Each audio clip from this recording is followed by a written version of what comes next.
Everybody, and welcome back to more political chatter.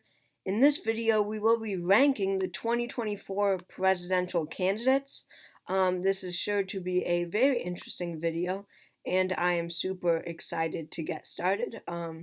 So basically, how this will work is I will be ranking the candidates not by my personal preference, I hope you all know, by their electability. So this is a question of how Republicans, I think, would do in a general election against against Biden, and how for the three Democrats, how they would do against Trump, because Biden and Trump are the clear frontrunners and are most likely going to win their party's nomination and appear on the general election ballot. Um, so that is what we will be asking ourselves again, how the Democrats will do against Trump and how the Republicans will do against Biden. We have all the candidates here. We are just missing Ryan Binkley, who this list was probably made before Ryan Binkley was started to be considered a major candidate for president. But anyway, with all that being said, let's get into this tier list. We'll start with Asa Hutchinson here. I think it's ranked alphabetically by first name, yeah, because Asa, Chris, Donald, Doug, Larry, Francis. But anyway, starting with Asa Hutchinson, so I'm going to say around probably, yeah, I would say probably around C or B tier is them winning. So I will put B, winning narrowly. So yeah, against Joe Biden, if they're characterized in the B tier, that means that they just narrowly beat Joe Biden by a few electoral votes. A is you win by a good margin. S is it's a landslide. C, you narrowly lose. D, you lose by quite a bit, and then F is a complete landslide for Joe Biden. But starting with Asa Hutchinson, I do not think that he's a good candidate in the general election, and I don't think he would beat Biden. I don't think he would come that close. He's in D tier. I think this because he has really become part of the anti-Trump faction of the Republican Party. I mean, without that Trump base, you can't win a general election without turning out those voters. That's just a fact now in 2023. Additionally, those key voters in the Rust Belt that Trump won in 2016, Biden won most of them back in 2020. Asa does not appeal to them. Overall, Asa just not that good of a candidate. Next, we have Chris Christie. This is someone who is very similar to Asa Hutchinson. He's very anti-Trump, and essentially that would hurt him because so much of your Republican Party is gone. The group that most candidates would be certain to win, you just don't have. You have lost so many of them. So that's just such difficult ground to make up, and Chris Christie just doesn't have that support to win or come close in a general election against Biden. Next, we have Trump, and I've said that I think that most people would put him in D if we're going by my standards with each row, but I'm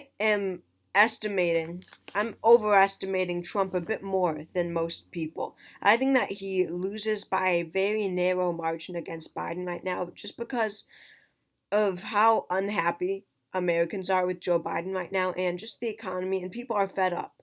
And I know that doesn't mean that they will vote for Donald Trump because they hate Trump too. However, a lot of Democrats, I think, are going to stay home in 2024. A lot of these people who voted for Biden in 2020 but are now supporting Robert F. Kennedy Jr., Marianne Williamson, or are switching to Cornel West in this general election, I think that Trump only loses by a very small margin. But with his base, I'm looking at his performance in 2016 and 2020, he will do better than both Asa Hutchinson and Chris Christie, but he's not winning. I think that Biden wins by a very narrow margin. Next, we have Doug Burgum. And I mean, honestly, Burgum is an underrated general election candidate. I mean, does he win against Biden? That's a whole nother question.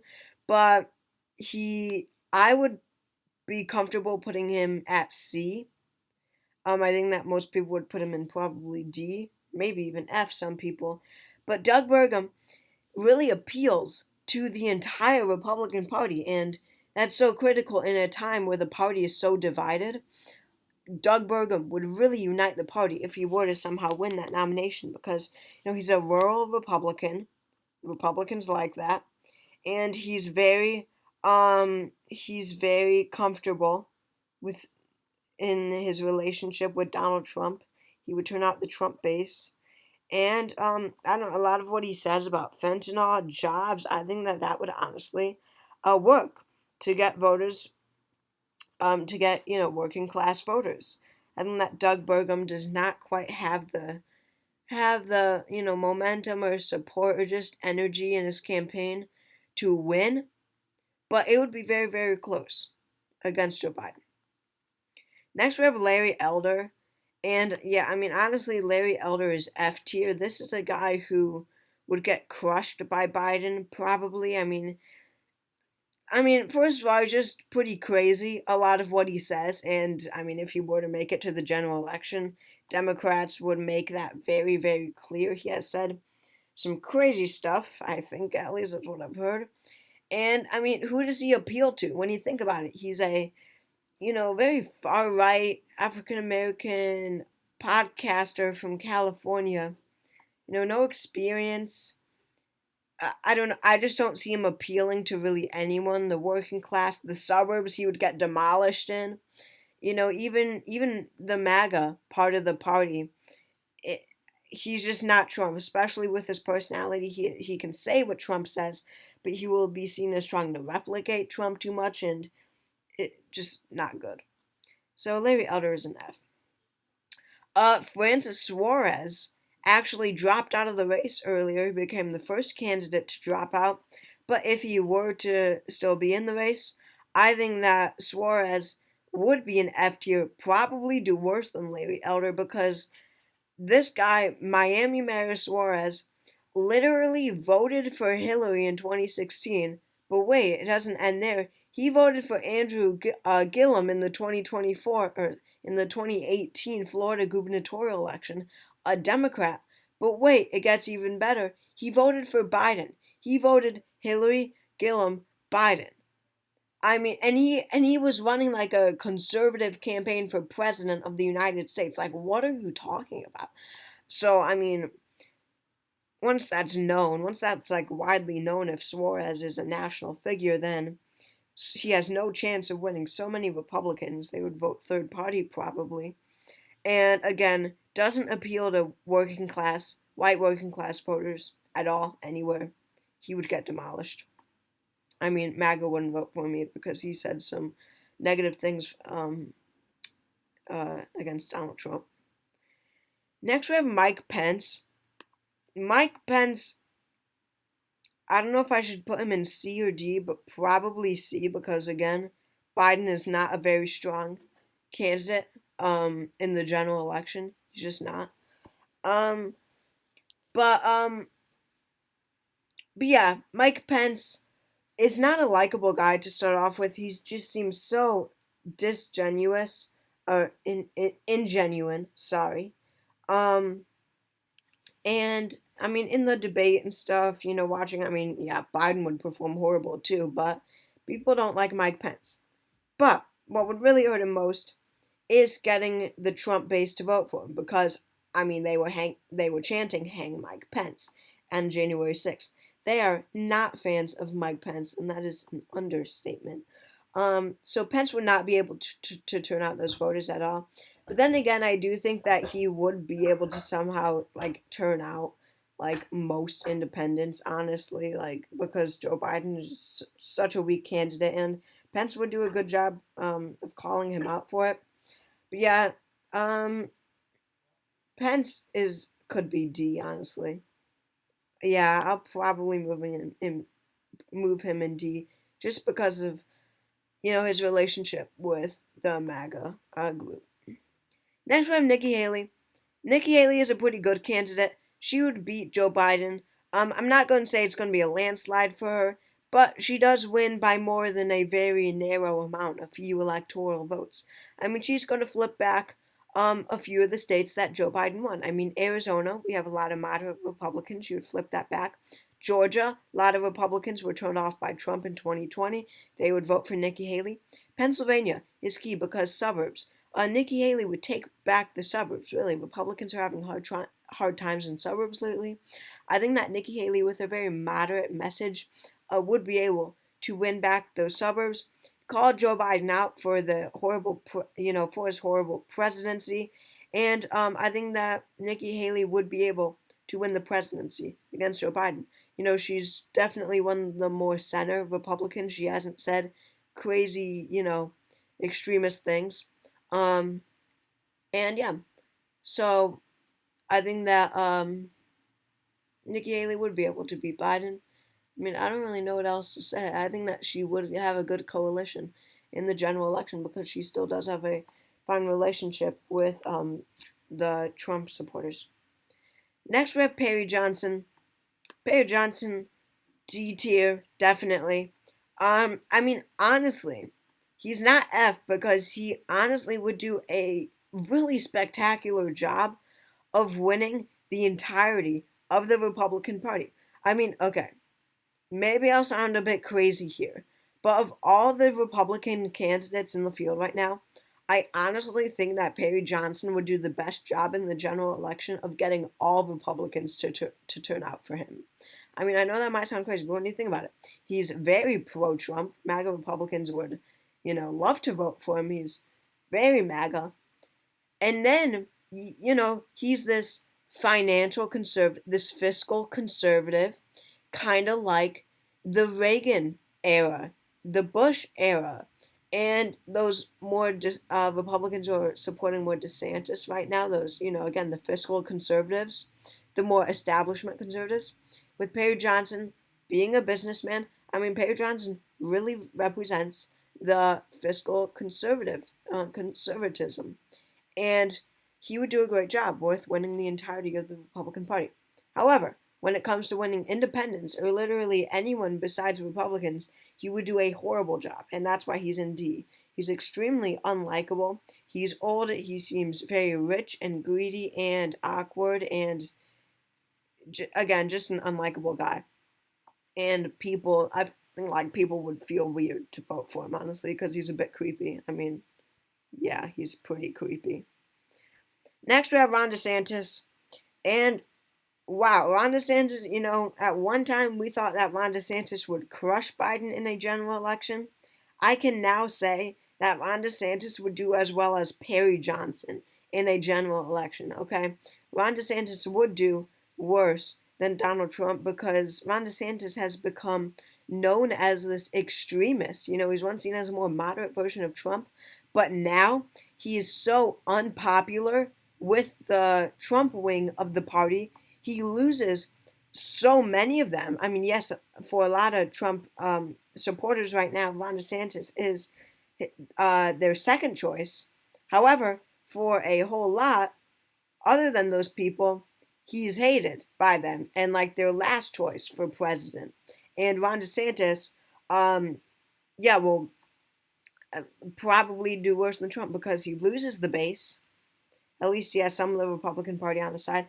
But nowadays, he is just so unlikable and awkward, and he has this, he has this persona on him now where he's just like a weird guy who no one really likes anymore, and how his campaign is just on, like going downhill on fire. And I don't think that people would be encouraged to vote for that. Call me crazy. But yeah, the white working class, he would lose by a lot. Not a working class type of politician. Yeah, he would lose. Next, we have Senator Tim Scott from the state of South Carolina. Um, Tim Scott. Difficult. I do think that Tim Scott wins against Biden. So he's either in B or A tier, but he probably doesn't do as well as Nikki Haley just because I think that Nikki Haley is more likable. And especially moms, I think would turn out in higher numbers than Nikki Haley, or turn out in higher numbers for Nikki Haley than Tim Scott. So Tim Scott, I think, only narrowly wins against Biden, but again, he's more of a centrist Republican. He makes sense with a lot of what he says, nothing controversial, and um, all factions of the Republican Party are friendly towards him, especially the establishment. But he would be able to turn out most of the MAGA Republicans. So, yeah, especially with Biden losing a lot of his vote in 2024, Tim Scott does pull out a narrow win. And then we have Vivek Ramaswamy. Vivek is D tier, probably. Before he probably would have been higher, but as time goes on, he just says more and more controversial stuff. I mean, honestly, that climate comment he made during the debate, that will be everywhere in the general election. Biden will put that out everywhere because that is just a turnoff. It was a turnoff for so many Republicans. So when you think about, potential Vivek, Democratic Vivek voters and independents, yeah, he would lose a lot of them. Um, and yeah, whatever. I don't think that he would do very well at all in the general election. I mean, he's just too controversial. And yeah, I don't know. I think he might be too young for a lot of people, honestly. Then we have Will Hurd. Okay, Will Hurd is probably F tier because he is like, okay, I don't like to call people rhinos and dinos Republican in name only. I don't like to do that. But okay, Will Hurd is a complete rhino. I mean, he doesn't really align with Republicans really at all, like on very few things. He definitely fits in with the Democratic Party in 2023 more than the Republican Party. So even, fiscal conservatives, like the establishment, even them, they wouldn't vote for Will Hurd, I don't think, because of how liberal he is. Not to mention, he's extremely anti-Trump, and no MAGA Republicans would vote for him. So yeah, that's a Will Hurd F tier. Um, so that we're left with the three Democrats. So here are the Republicans, and now we will go into Democrats and their electability. So Joe Biden does narrowly win against Donald Trump. Again, three Democrats against Donald Trump. I mean, makes sense if Trump is in C tier against Biden. That's narrowly losing. Biden will be in B tier, narrowly winning against Trump. But I mean, yeah, I said it all for Trump. Trump is the indictments and arrests and everything, that is not helping Trump. Trust me, maybe in the primary, but not in the general election. And whatever, Trump just has so much baggage these days. Not as likable as he used to be. Doesn't have that same type of energy as he did in 2016. Um, and yeah, whatever. I think that people would be so unhappy with this matchup, but Biden only narrowly win, and Biden should be winning by a lot more against Trump. Trust me, but he doesn't because no one really likes Biden. Progressives don't, liberal Democrats don't, whatever. Republicans, independents, and he would only narrowly win. I mean, mainly because of his age. He's just so old. Next, we have Marianne Williamson. Marianne very narrowly wins against Trump, but she is a progressive, and I mean, she has a lot of energy, unlike Biden. And Marianne Williamson would really call out Trump for all the, horrible things that he did as president and how, he kept none of his promises. And Marianne's campaign is about, the working class. And Marianne would call out Trump about how he did not help the working class, even though that's what he basically ran his campaign on. I think that Marianne would be very effective in her messaging, especially with her very anti-establishment kind of message. And how, that's how Trump won in 2016, but Marianne would, Trump did not join the swamp. Marianne would campaign on that, about how Trump didn't, and she would, and how Trump is now the establishment. But in a debate, I think that Marianne would perform very well against Trump and narrowly win, but she is probably too progressive for a lot of people. Finally, we have Robert F. Kennedy Jr. Narrowly wins against Trump. This is a guy who, on the surface, it seems like he would win in a landslide against Trump because he's winning so many Republicans. I mean, I shouldn't say so many, but a whole lot of formerly ultra MAGA Republicans who then, kind of weared off for them the Trump effect. But I think that with RFK Jr. being a real populist, I think he would win a lot of them back. But he would lose a lot of Democrats. We have to remember, it's like an exchange. He has said very controversial things, a lot of which Democrats do not like. So in the end, I think that what would put Kennedy over the edge is his support among independents. I think that independents, especially since he's such a populist, would like to vote for RFK Jr., and that he narrowly wins. So, looking overall with the 2024 candidates, I don't think that any candidate deserves S tier. Honestly, none of them are that spectacular of candidates. Um, the Republicans, I think, are beating Biden right now in a general election are Nikki Haley and Tim Scott. That's it. I think that Trump, Burgum, Hutchinson, Christie, Pence, Johnson, DeSantis, Ramaswamy, Elder, Suarez, Hurd are all losing to Biden right now. But I do think that all three Democrats are winning against Trump right now. That could change.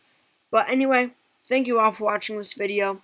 It was fun. I like doing tier lists, but they never get a lot of views, so I hope this one does. But again, hope you all enjoyed, and I will see you all next time.